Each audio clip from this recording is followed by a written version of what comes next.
नमस्कार विद्यार्थी मित्रांनो, बघा स्वाध्याय 3.1 आपण बघणार आहोत. मित्रांनो बघा, पहिला प्रश्न काय, 6 आणि 8 या संख्यांच्या वर्गांच्या बेरजेचे वर्गमूळ पुढीलपैकी कोणते? नीट वाचायचं बघा. 6 आणि 8 या संख्यांच्या वर्गांच्या आधी आपल्याला वर्ग काढून घ्यावे लागतील. बघा, 6 चा वर्ग किती मित्रांनो? 6 6 36 आणि 8 चा वर्ग किती? 8 8 64. यांच्या काय म्हणलंय? बेरजेचे, म्हणजे काय करावं लागेल? बेरीज करावं लागेल. 36 आणि 64 किती मित्रांनो? 100. पुन्हा काय बघा, बेरजेचे बेरीज केली आपण, वर्गमूळ विचारले म्हणजे 100चं वर्गमूळ काढायचं आपल्याला. म्हणजेच 100 कितीचा वर्ग आहे? 10चा. 10 10 100, म्हणजे आपलं उत्तर किती आलं? सी. म्हणजे हे 100 10चं, हे 100चं वर्गमूळ 10 आहे. त्यानंतर नेक्स्ट क्वेश्चन बघा, 12 आणि 15 यांचे साधारण अवयव आहेत असा प्रश्न विचारलाय 2010 साली. साधारण अवयव म्हणजे काय मित्रांनो? बघा बघा, मी इथं 12 लिहितो. आता समजा मी इथं 12 लिहिलं. 12 चे साधारण अवयव काय? 1 12, पुन्हा मित्रांनो 2 6, पुन्हा 3 4, म्हणजे 12 1 12, बेदुनी 6, हे सायदुनी 12 आणि 4 3 12, हे 12 चे साधारण अवयव झाले. पुन्हा 15 चे काढू आपण. चला, 15 1 15, पुन्हा 3 5 15, 15 चे अवयव. मित्रांनो याने आपल्याला ऑप्शन दिलेत. ऑप्शन मध्ये कोणतं बरोबर असू शकतं? बघा, 1 आणि 3. बघा, इथं पण 1 आहे, इथं पण 3 आहे, इथं 1 आहे, इथं 3 आहे, म्हणजे हे ऑप्शन आपलं येऊ शकतं. पुन्हा 1 3 15, आणखी बघावं लागतील ना. बघा, 1 आणि 3 आहेत ना सगळीकडे, काय अडचण नाही. 1 आणि 3 आहे, 1 आणि 3 आहे. 15 आहे का 12 मध्ये? नाही, म्हणजे हे ऑप्शन चुकला आहे. पुन्हा 1 आणि 12, 1 आहे पण 12 15 मध्ये असते का? नाही, म्हणजे हे पण नाही. पुन्हा 1 2 4, 2 आणि 4 12 मध्ये आहे हो, पण 15 मध्ये आहे का? नाही, म्हणजे आपला ऑप्शन क्रमांक कोणता आला? ए. 1 आणि 3 दोघांमध्ये समान आहेत, म्हणजे ऑप्शन क्रमांक ए. त्यानंतर बघा, एका संख्येचे वर्गमूळ 13 आहे तर त्या संख्येची दुप्पट होईल. बरं का, काय विचारलंय? एका संख्येचे वर्गमूळ 13 आहे तर त्या संख्येची दुप्पट. बघा, पहिलं एवढंच वाचू आपण. एका संख्येचे वर्गमूळ 13 आहे. कुणाचं वर्गमूळ 13 असतंय?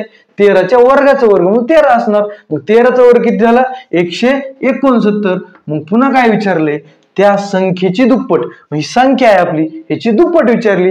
169 ची दुप्पट म्हणजे काय? गुणिले 2 करायचं, म्हणजे काय? 92 18, हातच्याला 1, बेसकून 12 आणि 1 13, हातच्याला 1, बे 1 बे आणि 1 3, म्हणजे आपलं उत्तर किती आलं मित्रांनो? 338. पर्यायामध्ये जे असेल ते तुम्ही टिक करा. नेक्स्ट क्वेश्चन बघा मित्रांनो, काय म्हणते? पुढील प्रश्न संचाचे निरीक्षण करून उत्तर द्या. म्हणजे आपल्याला कॅल्क्युलेशन जास्त काय करायचं नाही. बघा, याचं निरीक्षण करायचंय आणि याचं उत्तर द्यायचंय. मित्रांनो बघा, 2 गुणिले 2 वजा 1 गुणिले 1, याच काय केलं त्यांनी? 2 अधिक 1 बरोबर 3, म्हणजे इथलं 2 उचललंय, इथलं 1 उचललंय. मी असं का सांगतो मित्रांनो, ही पुढे आयडेंटिटी आहे तुम्हाला 7वी 8वी ला, पण इथे तुम्हाला डायरेक्ट दिलेलं आहे. तसंच करूया आपण त्या पद्धतीने. 3 गुणिले 3 वजा 2 गुणिले 2, इथले 3 घेतले, इथले 2 घेतले, बेरीज केली. पुन्हा 4 घेतले, 3 घेतले, बेरीज केली, 7 केली. 5 घेतले, 4 घेतले, 5 घेतले, 4 घेतले, 9 केले, बेरीज केली. तसंच करू. 73 घेऊ, 72 घेऊ, बेरीज करू, उत्तर लिहून टाकू.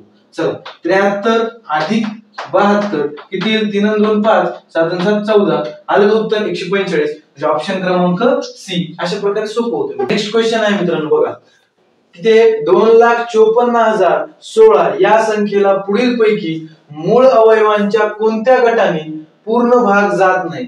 म्हणजे यापैकी दिलेलं जे ऑप्शन आहे त्याच्यापैकी पूर्ण भाग कुणी जात नाही ते बघायचंय. मित्रांनो बघा, या संख्येचे एकक स्थान जर बघितलं, बघा एकक स्थानी 6 आहे, बरोबर. जर एकक स्थानी 6 असेल तर 5 ने भाग जातो का? नाही जात.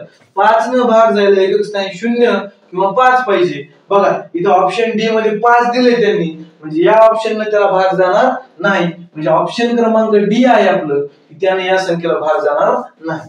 पुन्हा 4 अंकाची लहानात लहान संख्या असेल जेव्हा मूळ संख्येचा गुणाकार म्हणून दाखवण्यात येईल. बघा, 4 अंकाची लहानात लहान संख्या किती असते?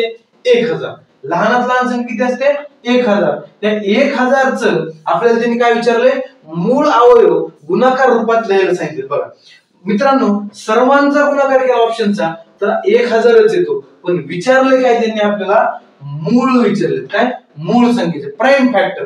बघा इथं 5 आहे, ठीक आहे, 5 आहे, 5 आहे, 5 आहे, पण हे 8 मूळ आहे का? नाही, म्हणजे हा ऑप्शन जमणार नाही. पुन्हा इथं 4 आहे, 4 मूळ असतो का? नाही, म्हणजे हे पण जमणार नाही.